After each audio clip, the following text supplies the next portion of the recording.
오늘 사순절 두 번째 주일을 맞았습니다. 우리가 만나는 하나님의 말씀은 요한복음 3장을 우리가 읽었습니다.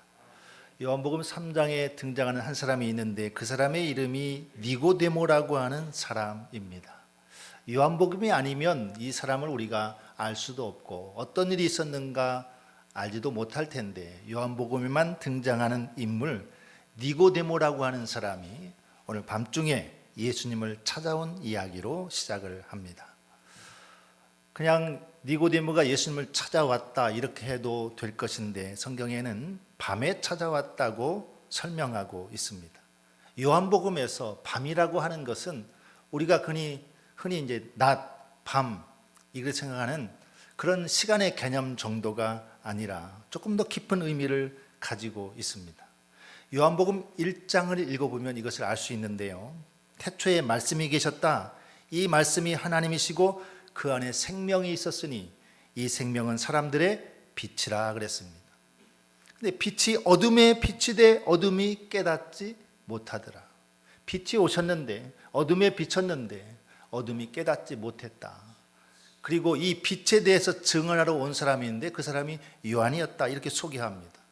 예수님은 빛으로 오셨습니다. 참 빛, 그 세상에 와서 각 사람에게 비추는 빛이 있었는데 세상이 그를 알지도 못했다라는 겁니다. 자기 땅에 왔는데 자기 백성이 영접하지도 않았다. 이게 요한복음 1장의 이야기입니다.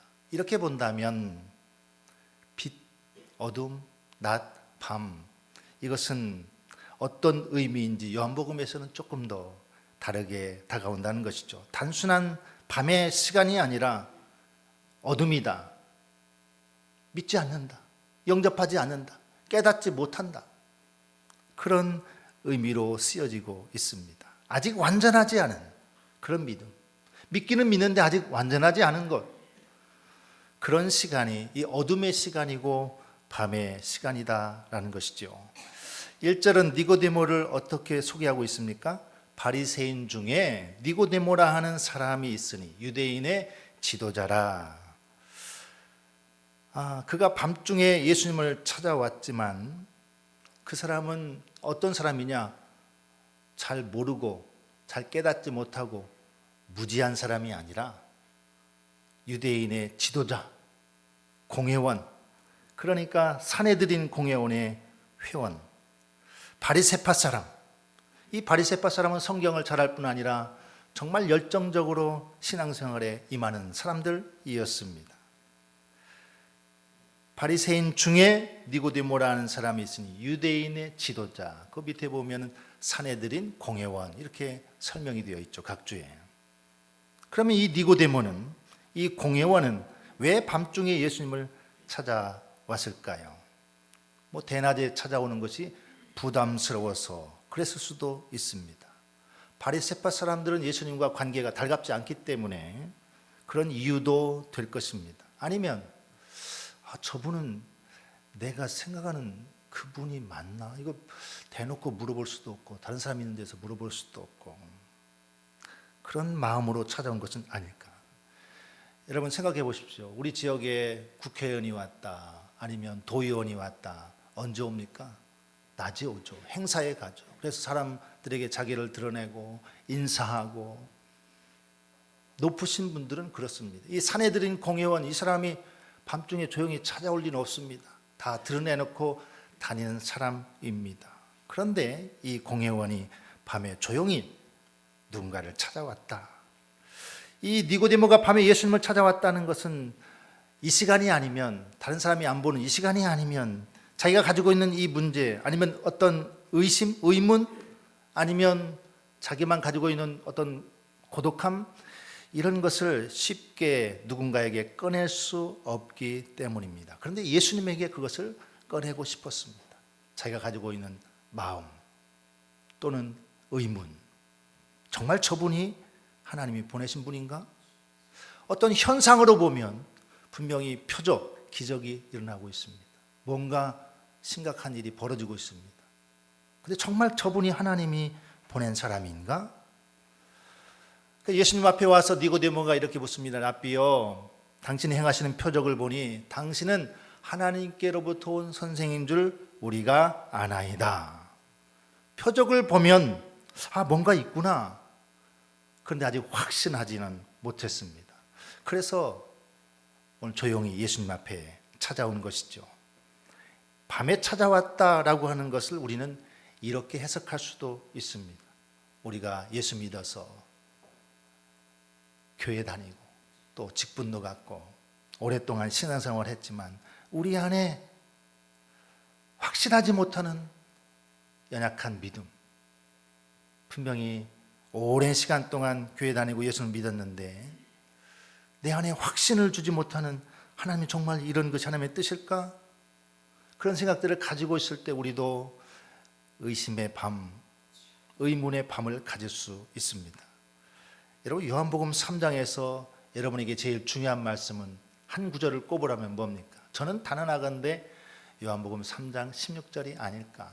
하나님이 세상을 이처럼 사랑하사 독생자를 주셨으니 이는 그를 믿는 자마다 멸망하지 않고 영생을 얻게 하려 하심이라.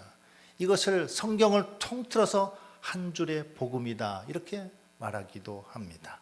이것은 예수 모르는 사람들에게 예수님을 전하는, 성경을 모르는 사람에게 성경을 전하는, 복음을 모르는 사람에게 복음을 전하기에 가장 적합한 성경의 구절입니다. 새신자들에게, 불신자들에게 하나님이 세상을 이처럼 사랑해서, 하나님이 우리 아주머니를, 아저씨를 이처럼 사랑해서 그 아들을 보내셨습니다. 그 아들을 죽기까지 보내셨습니다. 그분이 나의 죄를 위해서 십자가에 죽으셨습니다. 그것을 믿기만 하면 우리에게는 멸망하지 않고 영원한 생명을 얻는 선물을 하나님이 주셨습니다. 이것을 우리는 전도할 때 얼마나 많이 사용하는지 모릅니다. 그래서 이 말씀은 복음 중에 복음이기 때문에 전도하기에 좋은 말씀, 새신자들에게 좋은 말씀입니다. 그런데 여러분, 이렇게 쉬운 복음의 한 줄이 불신자 혹은 새신자에게만 중요한 것이 아니다. 요한복음 3장 전체를 보면 오래된 신자들에게 꼭 필요한 말씀이 아닌가. 니고데모처럼, 바리새파처럼 얼마나 열심히 하나님을 오래도록 섬겨왔습니다. 오래된 믿음을 가지고 있습니다. 하지만 그런데도 믿음의 확신이 부족한 사람, 교회 오래 다니고 성경을 많이 알지만 예수님을 진짜로 내가 믿는 것, 예수님을 진짜로 만났는가, 이것의 차이로 고민하는 사람, 저는 이런 부분이 분명히 존재한다고 생각을 합니다. 그렇지 않으면 많은 교회, 많은 성도들이 다 정말 신실한 성도요, 제자로 살아갈 텐데 우리 안에 여전히 고민도 있고 방황도 있고 그런 분들을 많이 만나게 됩니다. 의문도 있고 의심도 있습니다. 니고데모가 랍비여, 우리가 당신은 하나님께로부터 오신 선생인 줄 아나이다 그랬습니다. 우리는 안다라고 말했죠. 나는 알 만큼 압니다. 나는 믿음에 대해서는, 나는 하나님에 대해서는 나만의 기준이 있는데 나는 안 만큼 다 압니다. 당신은 하나님께로부터 왔군요. 그렇지 않으면 그런 기적들이 가능하겠습니까? 니고데모는 하나님을 알았습니다. 하나님의 나라를 알고 하나님의 일을 아는 것처럼 말합니다. 우리는 압니다. 나는 압니다. 당신은 하나님께로부터 온 선생인 줄 압니다. 근데 예수님의 대답을 들어보니까 니고데모가 알고 있습니까? 모르고 있습니까? 알고 있는 대답이 아니에요. 너는 아무것도 모르고 있구나, 그 얘기입니다. 너는 볼 수도 없다, 그 얘기입니다. 사람이 거듭나지 아니하면 하나님의 나라를 볼 수 없느니라. 지금 니고데모가 하나님의 나라를 바르게 보고 있나요? 그렇지 않은가요? 그렇지 않기 때문에 이 말씀 하시는 거죠. 하나님의 나라를 볼 수 없다. 내가 본 현상, 내가 알고 있는 그 지식, 내가 경험한 신앙의 세월, 근데 너는 지금 볼 수 없구나. 사람이 거듭나야 하나님의 나라를 볼 수 있다. 니고데모의 진짜 궁금증은 그 표적을 행하는 예수님의 모습, 그런 소문들을 듣고 내가 지금 보고 내가 듣는 이것이 정말 하나님의 나라인가? 구약 성경부터 오래도록 이스라엘 백성들은 메시아를 대망 기다리고 있었습니다. 하나님께서 약속하신 것들이 있거든요. 그래서 수많은 메시아가, 자칭 메시아가 그 시대에도 여러 군데서 일어났습니다. 내가 메시아다. 예수님 시대에도, 그리고 바로 얼마 전에도 내가 메시아다. 왜요?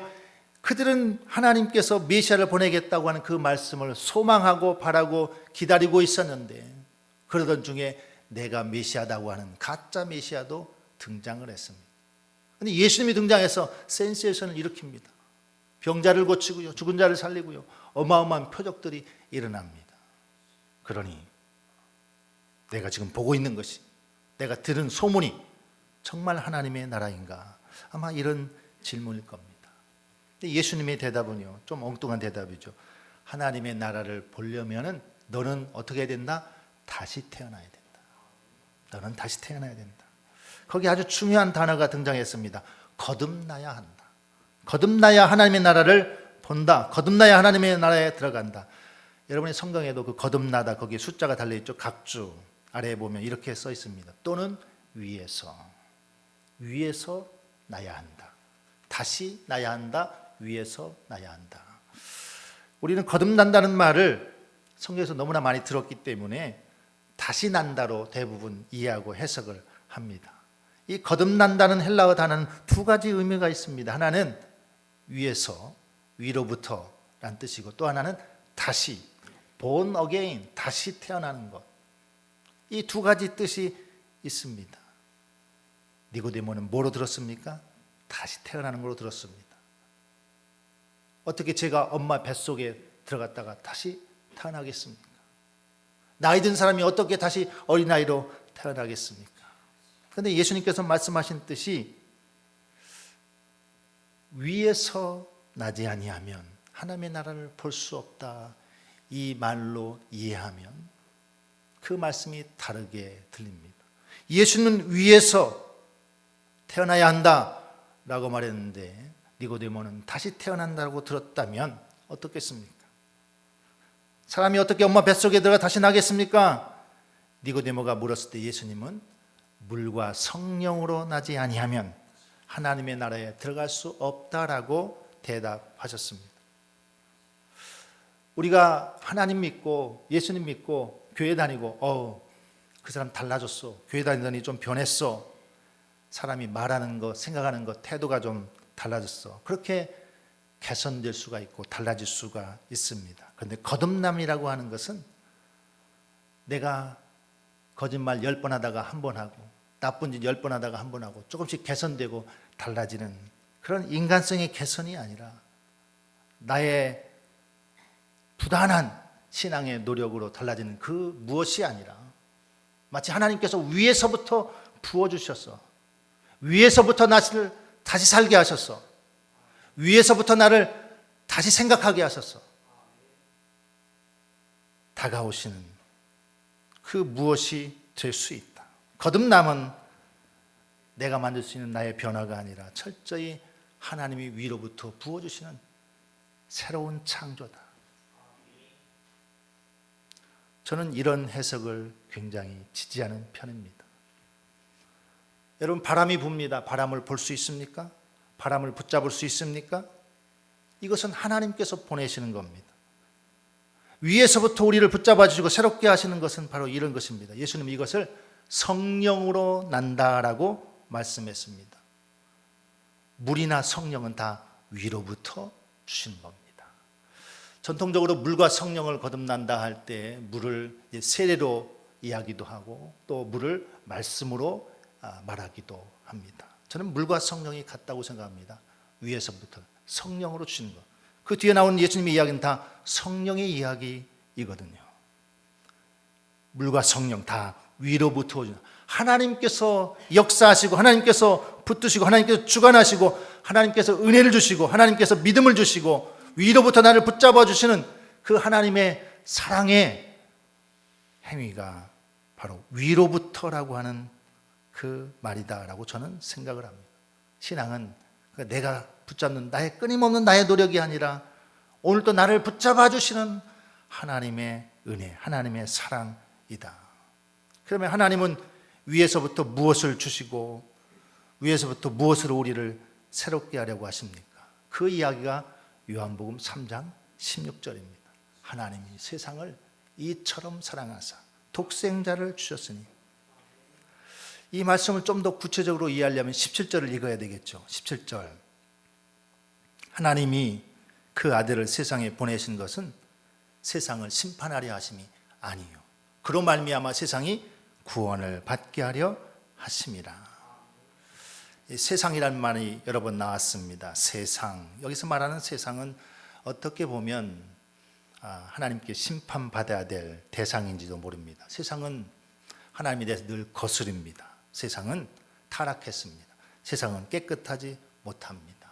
그 세상, 아담과 하와 이후에, 노아 홍수 이후에, 그 어떤 이후에도 모든 세상은 늘 타락과 죄 가운데 있습니다. 그 세상 안에 오늘 말한 니고데모도 있고요, 오늘 이 말씀을 듣고 있는 우리 모두도 다 그 안에 있습니다. 하나님이 그 아들을 세상에 보내신 것은 세상을 심판하려 하심이 아니요 그로 말미암아 세상이 구원을 받게 하려 하심이라. 세상이 타락했고 우리도 타락했고 니고데모도 그 안에 있는데, 하나님은 그 아들을, 당신의 아들을 세상에 보내시면서 세상을 심판하는 것이 아니라 세상을 너무나 사랑하시기 때문에 보냈다라고 말하고 있는 겁니다. 그러니까 위로부터 나는 것은 위로부터 오신 그분이, 그 오신 분이, 그분의 목적대로 우리가 그분을 받아들이고 믿고 그분을 영접하고, 이것이 성령으로 난 사람입니다. 하나님의 거대한 구원 계획을 하나님께서 이 땅 위에 펼쳐놓으실 때에, 구체적으로 이 말씀을 통해서 우리에게 하나님의 구원 계획을 들려주실 때에 그 하나님의 놀라운 사랑을 알고 그 사랑을 받을 준비가 되어 있고, 그 사랑을 위해서 끊임없이 내가 예하고 대답하고 순종하는, 그것이 성령으로 난 사람이다. 고린도전서 12장 3절에 보니까 성령으로 나지 아니하고는 누구든지 예수를 주시라 시인할 수 없다 그랬습니다. 누구든지 예수를 주님이라 할 수 없다 그랬습니다. 예수님, 당신은 하나님의 아들이십니다. 예수님, 당신은 하늘로부터 오셨습니다. 예수님, 당신은 나의 구세주입니다. 당신은 나의 주인이십니다. 성령님은 우리로 그리스도의 사람이 되도록 날마다 우리를 새롭게 창조해 주시는 겁니다. 이것이 위에부터 부어주신 하나님의 은혜요, 이것이 하나님의 구원 계획이고 하나님의 사랑하심입니다. 그 아들을 보내셨고 그 아들이 구원을 이루게 하셨고, 그 아들을 가실 때 내가 보혜사 성령을 너에게 주겠다. 그 성령이 오셔서 우리로 하여금 이 말씀을 알게 하고 생각나게 하고 깨닫게 하고, 그 성령이 우리로 하여금 고백하게, 주님은 나의 구원자이십니다. 나의 주님이십니다. 나의 왕이십니다. 당신 하나님의 아들이십니다. 이것을 하나님이 우리를 통해서 위로부터 부어주셨다. 하나님의 그 사랑하심이 오늘 이 니고데모라고 하는 한 사람의 이야기를 통해서 우리에게 찾아오시고 우리에게 도전하시는 것이 아닌가. 요한복음 3장은 새신자에게 꼭 필요한 말씀이기도 하지만, 아까 말씀드린 대로 오래된 신자, 니고데모 같이 오래된 성도. 왜냐하면 하나님의 나라에 들어간다, 하나님 나라에 우리가 완성을 이룬다고 하는 것은 지금 시작이지만 아직 완성이 아니고, 끊임없이 그 길을 향해서 날마다 나는 죽고 그분이 내 안에 살아가도록 나의 자리를 내어드리는 시간입니다. 사순절은 그걸 또 확인하는 시간이고요. 주님이 우리 위해 죽으셨다면 난 날마다 죽고 자기 십자가를 지고 주님을 따르는 그 시간이 바로 사순절입니다. 오늘 니고데모가 예수님과 이 대화를 나누지만 니고데모가 금방 그 자리에서 변화되고 새 사람이 된 것은 아닙니다. 성경은 또 그걸 보여주고 있습니다. 니고데모가 뭐 고백을 했다, 눈물 흘렸다, 감동을 받았다, 그런 이야기는 없는데 오랜 시간이 흐른 것은 맞습니다. 왜냐하면 뒷부분에 가서 예수님이 십자가에 달려 죽으실 때 그 십자가 아래에 있었던 한 사람, 그 한 사람 중에 바로 니고데모가 있었습니다.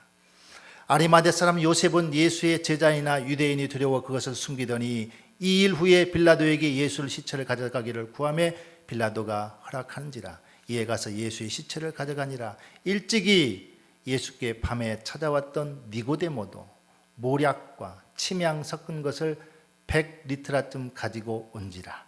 이에 예수의 시체를 가져다가 유대인의 장례법대로 그 향품과 함께 세마포로 쌌더라. 예수에게 오는 것을 단 사람에게 알리지 않기 위해서 밤에 찾아왔던 사람이 니고데모였습니다. 근데 그가 예수님의 십자가 죽음을 목격하고는 공식적으로 공개적으로 예수님의 시신을 가져다가 장례를 치릅니다. 사내들인 공회원이 로마의 형틀 십자가 처형이 무슨 의미인지 그가 몰랐겠습니까? 너무나 잘 알죠. 그런데 그는 공개적으로 예수님의 시체를 가져다가 장례를 치릅니다. 그 시간이 2년일지 3년일지 알지 못하지만 시간이 흘러서 니고데모를 꼭 붙들고 있었던 것은 요한복음 3장 그 밤의 이야기가 아니겠는가. 오래도록 남아있을 것입니다. 주님의 말씀이 쉽게 잊혀지지 않았습니다.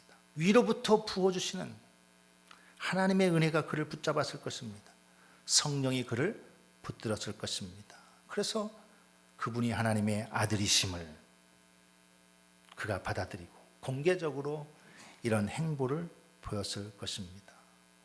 여러분, 믿음이라고 하는 것은 어떻게 보면 감정의 영역 같기도 하고 마음이 뜨거워지고 그래서 어떻게 내 안에서 뭔가 좀 꿈틀하는 것이 뭔가 좀 폭발하는 것이 그래서 내 마음의 방향을 바꾸는 그런 것이라고 생각을 하지만 그 이전에 여러분 우리 안에 항상 자리 잡고 있는 것은 위에서부터 부어주신 하나님의 은혜입니다. 하나님의 사랑하심입니다.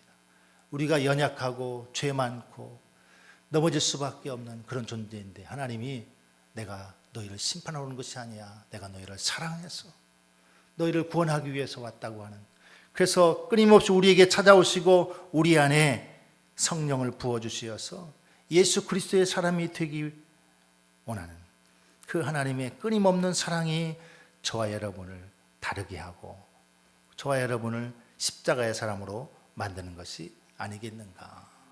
오래 교회 다니는 것이 중요하지 않고 성경을 많이 하는 것이 중요한 것이 아니라 오늘 내가 하나님의 거룩한 성령 안에서 살고 그 성령이 나를 이끌어서 내 안에서 작은 변화, 시간이 걸리지만 내 안에서 확실한 믿음, 하나님께서 분명하게 부어주신 이 구원의 은혜가 내 안에서 흘러차고 넘친다면 우리는 밤에 있을지라도 우리는 의심의 순간에 있을지라도 하나님의 구원 역사를 이루는 증인이 되는 것입니다. 저와 여러분이 하나님의 구원 역사의 증인이 되기를, 그렇게 살아가기를, 밤에 살지만 낮에 주인으로 예수 그리스도와 동행하는 저와 여러분 되기를 예수님의 이름으로 축원합니다.